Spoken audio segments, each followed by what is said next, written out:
It really is incredible to see all of these mega corporations, like, for example, Amazon and countless others, really throwing their support behind this situation, this what is unfolding before our eyes. All the celebrities, I mean, a lot of politicians, everyone is really throwing their support behind this, and we're seeing the police departments being defunded and in some cases dismantled, and now today. The United Nations, a UN panel, has demanded that the U.S. take immediate action to eliminate structural racism in the police system. This is what the UN panel is saying. And we've seen George Floyd's family petition the United Nations to disarm the police here in the U.S., to have the UN disarm U.S. police, which is unbelievable to me. And we know that Floyd was killed by the police. He wasn't shot by the police, but yet they're calling for disarmament. Now, I can't help but think that this is playing right into a pre-planned agenda.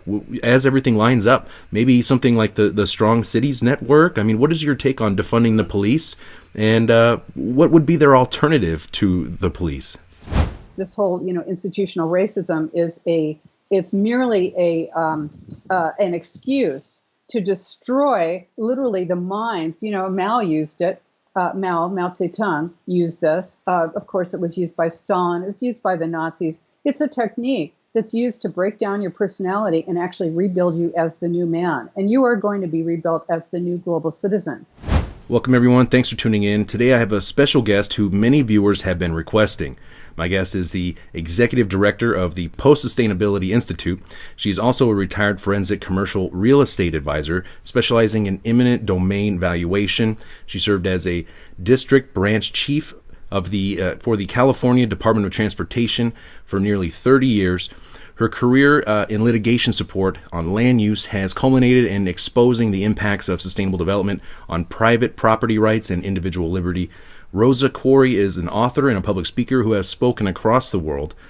You can find her work on our website, democratsagainst.unagenda21.com. Very happy to welcome the author of Behind the Green Mask, UN Agenda 21, Rosa Koire. Ms. Koire, thank you for taking the time to be here today. My pleasure. Now, you were considered to be a top expert on Agenda 21, and your work has been invaluable in bringing this UN agenda to light. Now, for those of you, the viewers out there who may not exactly know what Agenda 21 is, could you please provide us a brief overview of this program?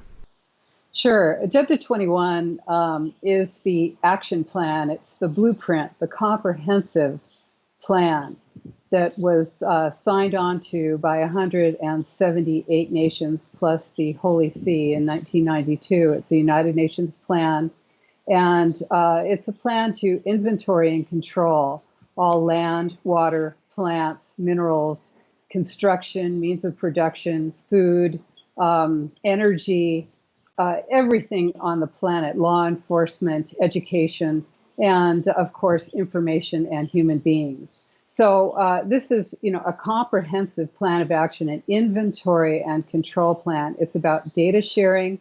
It's about money transferring from the developed nations to the lesser developed nations. And ultimately, it's about destroying your ability to have a voice, destroying your ability to have a representative government. It's about changing your government to governance and taking away your voice, giving your entirely destroying your ability to be free and to be independent. And the goal, of course, is to transfer power from local and individuals to a global governance system. So you can't do that all at once, and it's been a long process. And you see it as, exactly what you're seeing right now. It's a plan to disrupt and destroy the existing system. It's a plan of transformation and control. And that's what we're living through right now. I would have to agree that it is absolutely taking place right now. And many people may not be very familiar with Agenda 21, despite the fact that this has been around for some time and it's taking place right now. But I would say that maybe more people might be more familiar, for example, with the UN 2030 Agenda for Sustainable Development, because we've seen all of the celebrities championing this, and both of these programs are UN programs. What is the difference, if any, between Agenda 21 and the 2030 Agenda? Hmm. Well, Agenda 21 is the agenda for the 21st century. And of course, you know that the century is 100 years long. And so Agenda 2030 is a 30-year milestone within the Agenda 21 plan. So I really think this is a public relations sort of end game around those of us who've been really alerting the public to Agenda 21. Because now that they're saying, well, Agenda 21 has been replaced by Agenda 2030, there's so much great information out there about Agenda 21 that they're trying to divert you from focusing on Agenda 21. Now, if when you know that Agenda 2030 is simply a milestone year within that 100-year period, the milestone years are 2020, 2025, 2030, and 2050. They really fully expect to have this entire plan locked up and completed by 2050.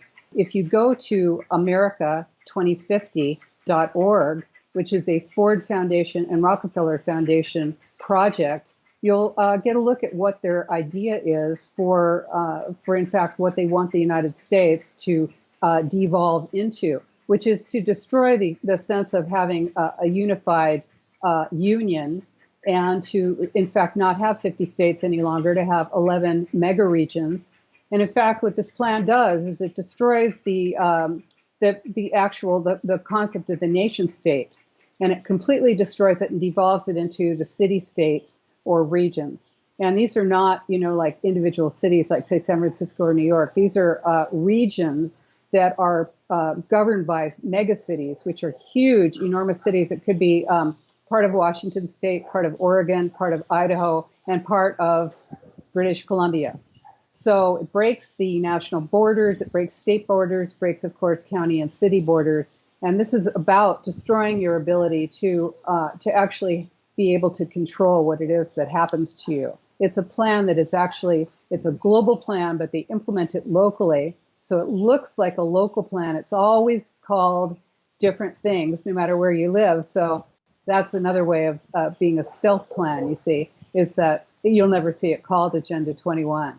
It's always called something else. And it's right there in your town. It's a regional plan, and it's right there where you live right now. Typically, they do call it some type of sustainable development, or at least try to a green new something. It's for the betterment of mankind, of course, and they always try to it seems like they're packaging this agenda around the climate initiative. Like the global, first it was global warming, then it's global cooling, now it's just climate change. And so what is your take really on the climate crisis in general? Is there a real man-made climate change issue that is going to wipe out humanity if we don't obey and follow their new paradigm of global governance? Or is that just being used as a front to usher in this new system? Yeah, let me just say, since I think I haven't mentioned this, is that sustainable development is Agenda 21. It was defined by the United Nations in a book that they commissioned called Our Common Future in 1987. So sustainable development, of course, everybody thinks it's so good. It's got those buzzwords. It sounds so cool. And so as far as climate change goes, as I say, if they could have arranged an alien landing, they would have done that because, and of course, COVID-19, this is a way to, well, here's a way to think of it. Global crisis requires a global response, and that justifies global governance. So what could be more global, you think, than climate change? Well, how about a pandemic? So this is, kind of the way that, and the other thing is that it's designed to panic people. It's designed to engage you in a really visceral way, to frighten you to the point where you are literally concerned that you will not survive. And of course, COVID-19 takes it, to the next level. But, that's the purpose of this thing, whether there's actually, of course, the climate is always changing, certainly. But whether this is, something imminent or whatever, it's irrelevant, actually, because the thing is so powerful and so useful that it would have been invented regardless.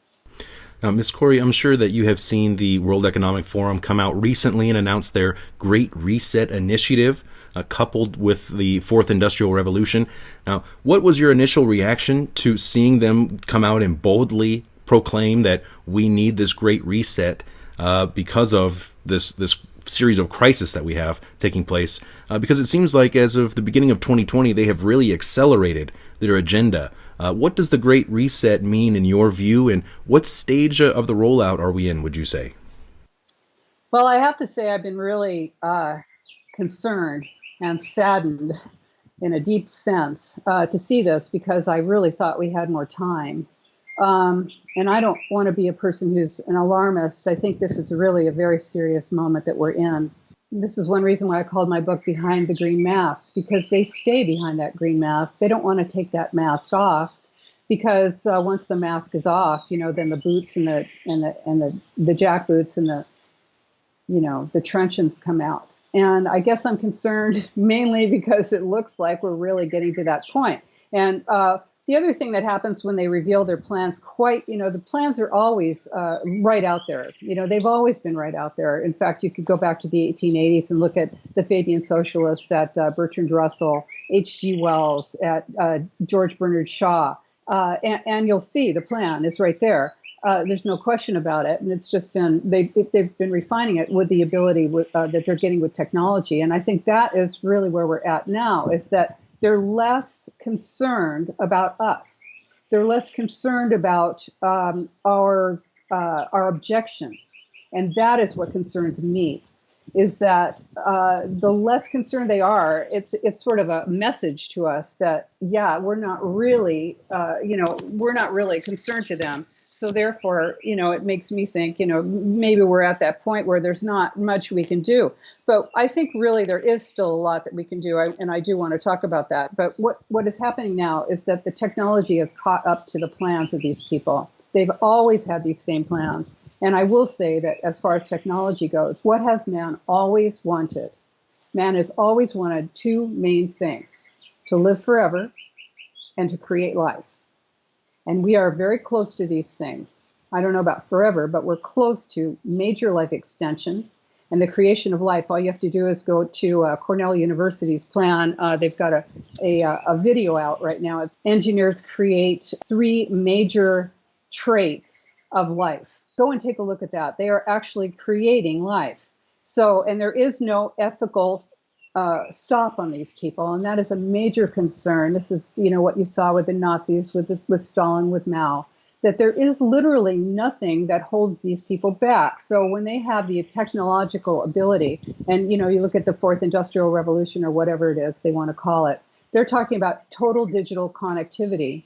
They're talking about a new social contract. Well, I don't know about you, but a contract generally means that both parties have, something to say about it. But this is a contract where, none of us have anything to say. And I think we're getting to see what it looks like when you go out in the street, you see. And this is one reason why this is all, we can talk about this when we get more deeply into it. But this is one reason why you're seeing this kind of hysteria in the street, because it's a lesson, and it is a notification to us. This is what's going to happen to you if you go out into the street and try and object to this plan when you see what it really is. So they are gearing up for this with the militarization of police, etc. Now, you mentioned earlier about, the U.S., for example, and in order for this agenda to succeed, the U.S. and the Constitution, it appears, would have to be either severely altered or eliminated for this to be successful. Now, in light of that, what do you make of these events that we're seeing unfold right now with the coronavirus that we mentioned earlier, and the civil unrest with the Antifa and Black Lives Matter taking to the streets and taking over entire portions of cities at this point, like we see in Seattle and they're attempting to do in Portland? Is this an organized effort to destabilize and overthrow the U.S.? Because it sure feels like it at this point. Yeah, and I want to say, most of us think that the Constitution of the United States is a great document and is inviolate. That is not the case. Right now, there's been a real effort for many years to have a constitutional convention. You're probably aware of that. It needs, I can't recall the exact number of states. I think it's 38 states to agree to it. And they say that they're not going to they're just going to look at a couple of portions of the Constitution. But once that box has been opened, they can do anything. So people often want to know, well, who's doing it to me? It is your government. that's doing it to you. Your government has been taken over. And to answer your question, yes, this is an insurrection. It is, we have been under attack. I hate to say this, hey, I've identified as a so-called liberal Democrat, since I started, before I could vote, and all of that. It sounds like a conservative position. I don't know what it is. It's real. This is a real situation that we're in. Of course, I do want to say I did walk away from the Democrat Party, but and parties are simply a distraction. At the top, power knows no party. The globalist takeover is simply that. It uses whatever means necessary. And so the plan is really to, this term disrupt that everyone's seeing now, this is really the plan, is to destroy the social fabric. It's quite successful as you're seeing it right now. And yes, the United States is a huge economic force and a huge force and beacon to the world for individual rights and freedom, liberty, which is under attack, definitely. And it is a target. There is no question about that. So, yes, I do think we're in an extremely dangerous situation right now. And part of the reason why it is so dangerous is because it is supported by civil society, by universities, by foundations, by business organizations, by public sector agencies. This is a plan for governance. And so all of those parties who have been, of course, indoctrinated since, for the entire time that they were in university and prior, pre-kindergarten to postgraduate school. This is designed to utilize, to activate those change agents. That's really what the word change is really about. It is an activation of agents for change, and that is not a positive thing for the Union of the United States.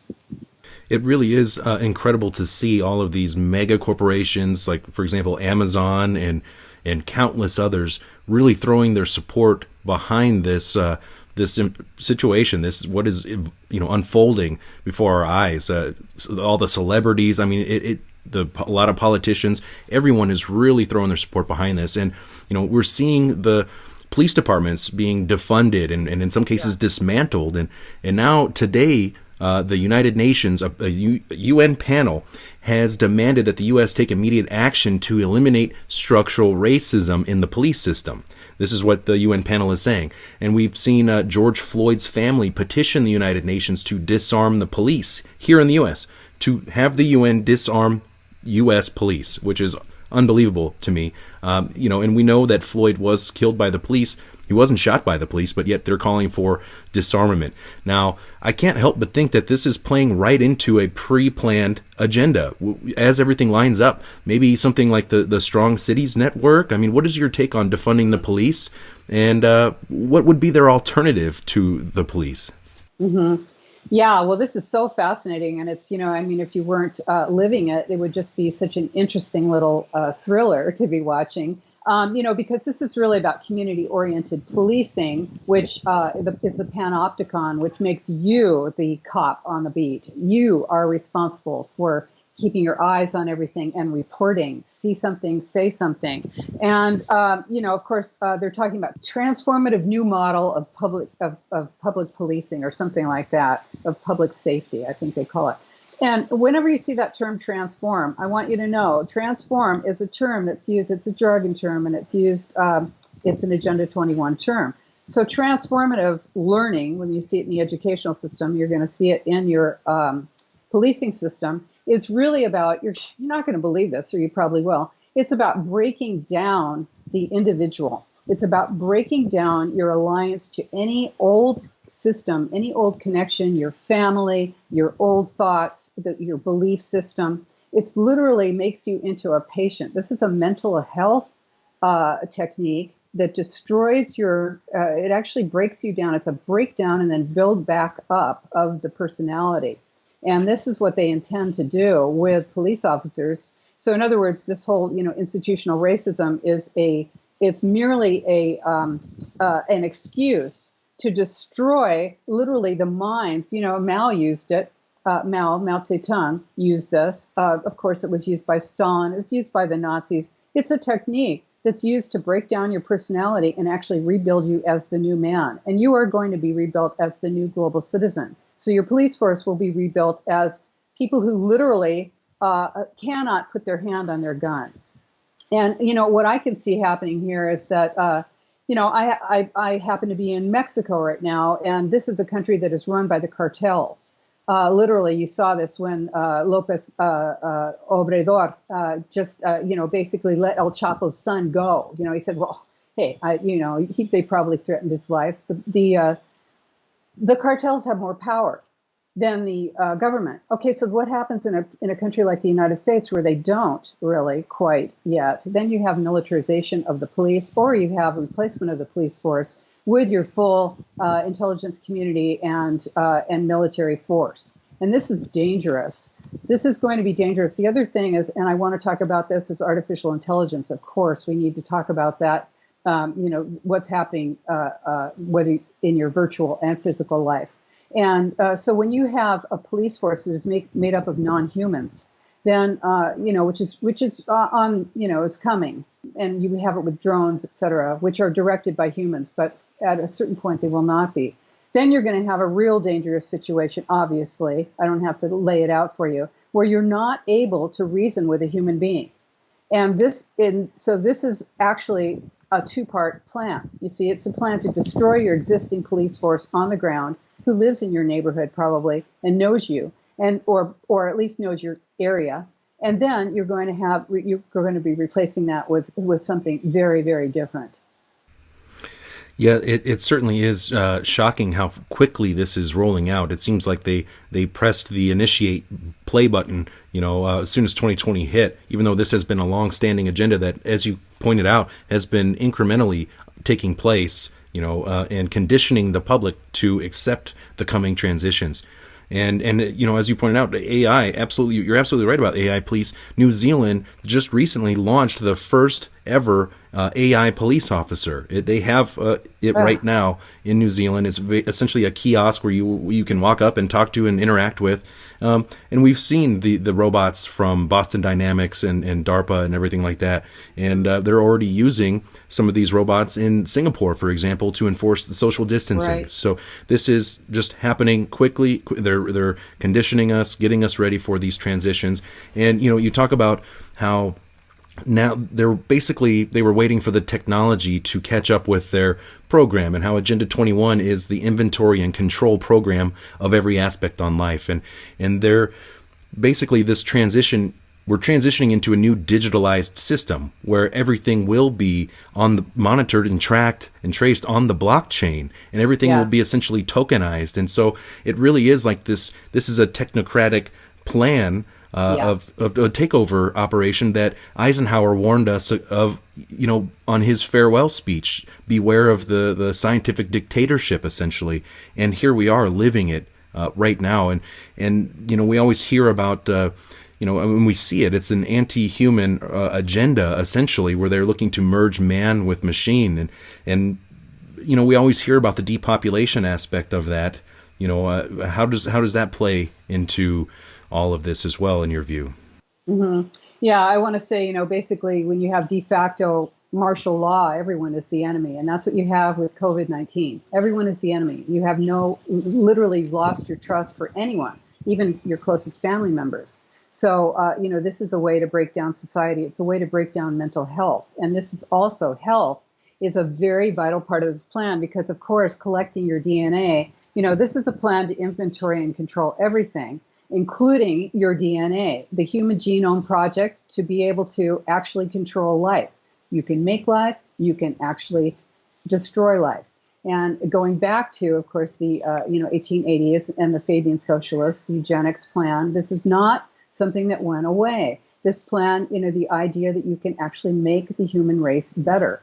And so consequently, you're going to have to get rid of anyone who does not make the human race better. And that, of course, ties in with your social credit score and whether you're worth it, whether you have value. And, this has already been, happening in the university systems, which are, basically designed to search for anyone who does offer value and to offer them a free ride and, in exchange for research. And then everyone else just pays and is indoctrinated and indebted This is, the design of the system right now. It's already doing that. So yes, that this is the way it's set up. Is that whether you're worth it or not is it's going to be determined through your credit score, and then all of this is technologically possible now. So this is the design of the plan, and yes, it's So some people, of course, the sperm count is down, and people have, of course, women have children later. This is okay. So when you're looking at the Sustainable Development Goals, all right, Agenda 2030 has what is it, 17 Sustainable Development Goals. In 2015, the Millennium Development Goals, there were 8 Millennium Development Goals. This is, I think it's a very Chinese model. If you look at the Chinese model, to number things, the thousand flowers, all the, they always number things. So is this a Chinese plan? No, it's not. But the Chinese are certainly a part of this and did agree to Agenda 21 and also agreed to work on a depopulation vaccine with the United States back in the 1990s. So how far have they proceeded with that? We don't know. So depopulation is, of course, a vital part of the plan because the plan moves you out of the rural and suburban areas into the dense city centers where you can be more easily managed, controlled, and surveilled. And of course, these cities are not capable of literally holding that many people.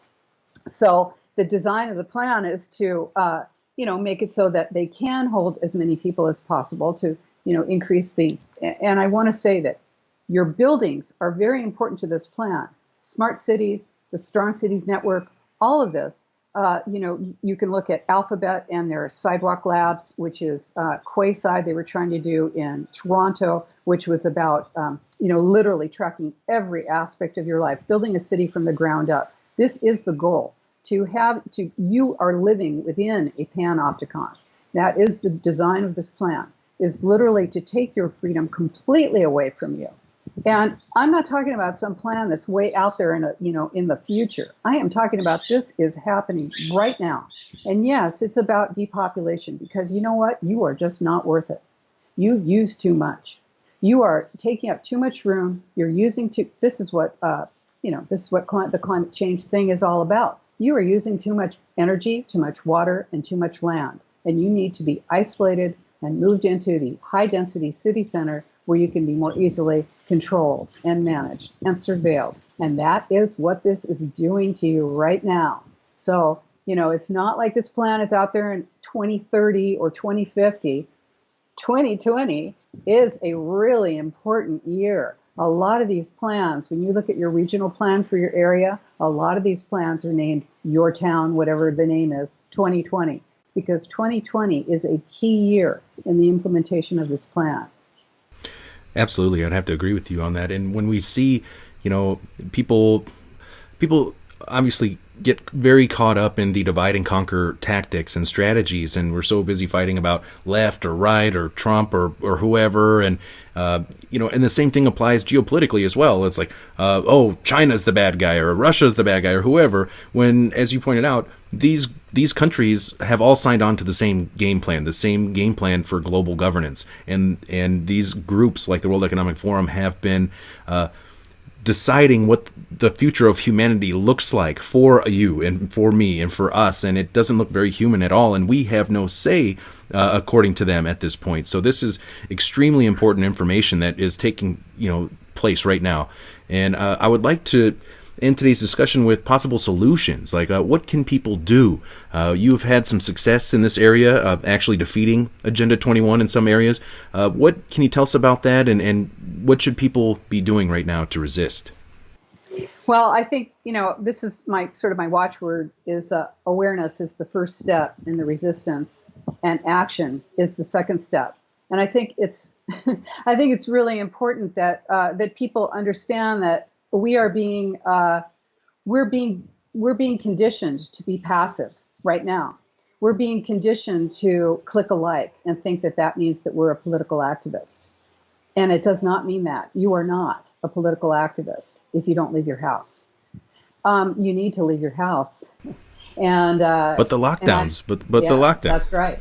I know. And plus your government has now gone virtual. where you can't used to be. Now I know most of you don't even know where you're. I don't mean to insult you, but let me insult you here.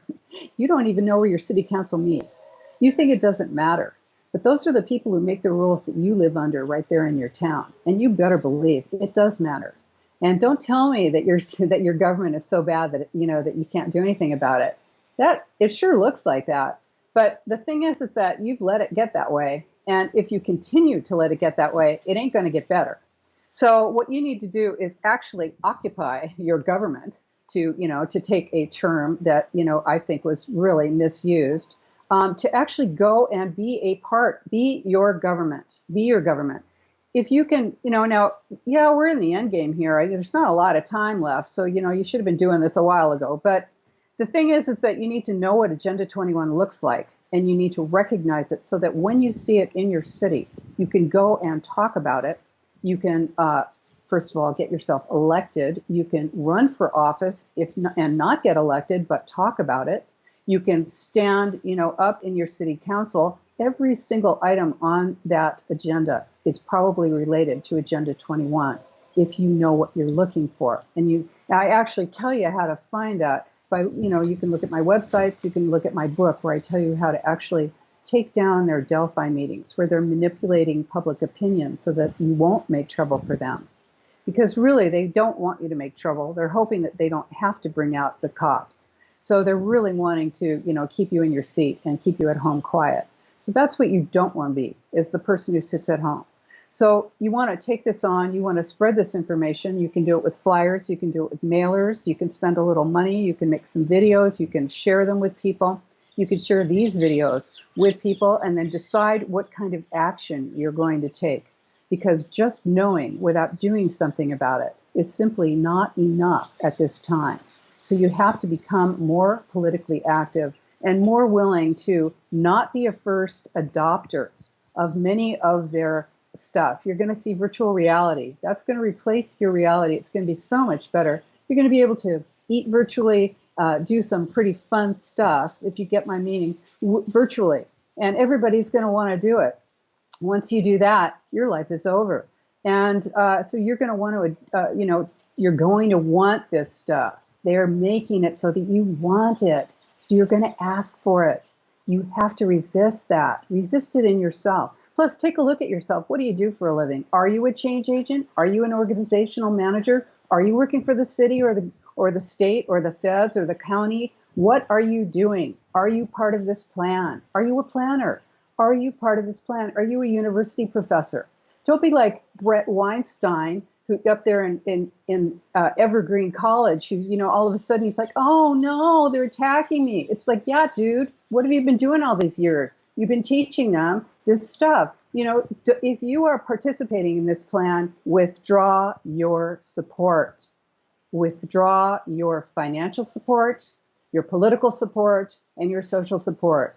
Have some guts, because that's what it takes. People aren't going to like you, but you need to do it. Wherever you work, wherever you are, you need to talk about this. If you're in a government meeting, if you're a manager at some supermarket, you want to talk about this in your management meeting. You talk about this everywhere. Tell people about this plan. It is a real, actual thing that is right there in your city, right now on the shelf, being enacted right now on you.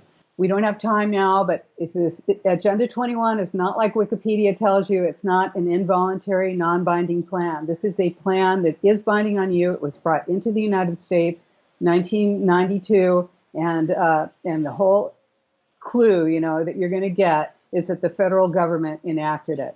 So, and it's gone down into the states and cities. So it's a real plan. It's really there in your town.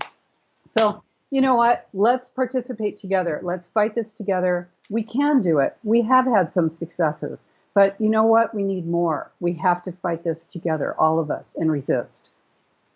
Well said. I mean, it's taking place, unfolding right now. And I can't thank you enough for the great work that you're doing to help bring this to light. I'd also like to thank all of the viewers out there who watch and share this information, share these reports. And like Rosa, Miss Koire said, get out there, get involved, start attending some city council meetings. Let's listen to what these people are saying. And if they are saying some things that,